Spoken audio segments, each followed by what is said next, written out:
ગયા વર્ષે વિસાવદરથી ધારાસભ્ય બનેલા ગોપાલ ઇટાલિયાની પેઇડ મીડિયાએ આપના પૈસા બહુ વાવાઈ કરી હતી, બહુ ચગાયા હતા.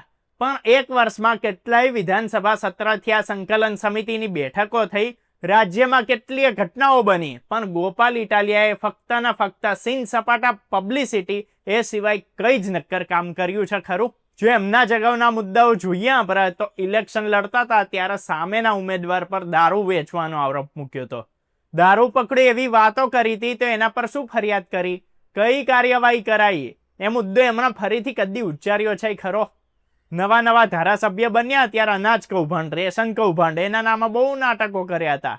હકીકતમાં તો એ મુદ્દો ટંકસાર જેવો છે, પણ મેઇન મુદ્દો એ છે કે ભાઈ પછી રાશન કૌભાંડમાં ખુદ એમના આપના જ નેતાનું નામ બહાર આવ્યું અને અચાનક આ મુદ્દો ગોપાલ ઇટાલિયા સૌ ભૂલી જ ગયા.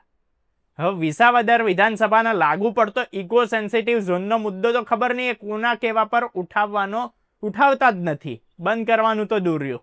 વિસાવદર વિધાનસભાના ગામોમાંથી ડાઇંગ વાળાઓનું કેમિકલ વાળું પાણી ઉબેર નદીમાં ઠલવાય છે અને એના લીધે 3 જિલ્લાના ખેડૂતોની જમીનો બરબાદ થઈ રહી છે. પણ એના પર ગોપાલ ઇટાલિયાના કદી એક અક્ષર પણ બોલતા જોયા છે ખરા? બોટાદના કડદાકાંડના આંદોલનથી દૂર રહીને ગોપાલ ઇટાલિયા છટકી ગયા અને રાજુ કરપડાના કેસમાં ફસાઈ દીધા. ખેડૂતોના માર ખાતા મૂકીને પોતે રાજકોટમાં એસીમાં બેસીને વિડીયો બનાવતા હતા અને સભાઓ કરતા હતા. વિસાવદરમાં ખેડૂતોની સંખ્યા મોટી છે અને પોતાના નામે 1 સેન્ટીમીટરે ખેતી લાયક જમીન ન હોવા છતાં એ ખેડૂત નેતાના દેખાડા કરીને ખેડૂતોના છેતરીને વોટ લઈ ગયા. પણ છેલ્લા 1 વર્ષમાં ખેડૂતો માટે કેટલી વાર અવાજ ઉઠાવ્યો, કેટલા આંદોલન કર્યા. વિધાનસભામાં વારે ઘડીએ ટાઉન પ્લાનિંગ સ્કીમ એટલે કે ટીપીના મુદ્દા ઉઠાવ્યા કરે છે, પણ વિસાવદરના ટીપી જોડે કોઈ લેવા દેવા છે ખરા? જેના વોટ આપ્યા એને જે ભાઈ વફાદાર નથી, એના જ મુદ્દા ઉઠાવતા નથી ને બીજી ફાલતુની લાયા કરે છે.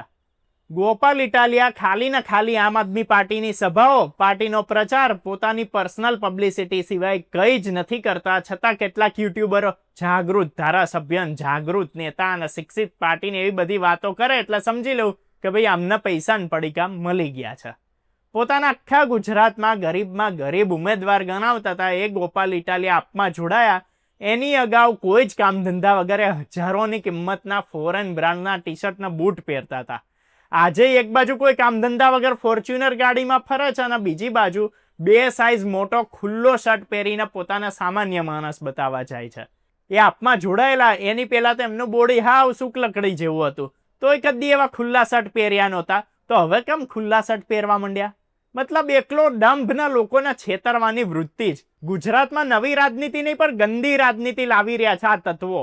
ફરે લક્ઝરિયસ ગાડીમાં, જીવે લક્ઝરિયસ લાઈફસ્ટાઈલ અને ખિસ્સામાં 2 રૂપિયાની પેનનું ઢાંકણું ગામને બતાવતા ફરે. પર ભાઈ લોકો મૂર્ખા નથી, બધું જોવે જ છે. આમ તો પાછા ભાજપને અને એના ભાજપના નેતાઓને ભાંડતા ફરે, એમના ગુંડાઓ કે બુટલેગર કે ચેલેન્જો આપતા ફરે અને પછી એ જ ભાજપના નેતાઓને વિધાનસભાથી લઈને સમાજની સંસ્થાઓમાં પગે લાગે, સાહેબ સાહેબને ભઈ કરે. એટલે કાર્યકરોને અને સમર્થકોને ઊંધારા વાડે ચડાઈને, આંખે ચડાઈને, ઉશ્કેરીને પોતે બધે સંબંધો સારા રાખે અને સારા બનવા દોડ્યા જાય. બાકી વિરોધ જ કરવો હોય તો સામી છાતીએ લડી જ લેવાનું હોય, મર્દાનગીથી વિરોધ જ કરવાનો હોય ભાઈ. પણ આ તો કહેવાનું કંઈક, બતાવવાનું કંઈક અને કરવાનું કંઈક ને પાછા વાતો કરે અમે રાજનીતિ બદલવા આવ્યા છે, નવી રાજનીતિ કરવા આવ્યા છે, અમે પાર્ટી વિથ ડિફરન્સ છે, બીજા બધા મળેલા અને ફિક્સર છે.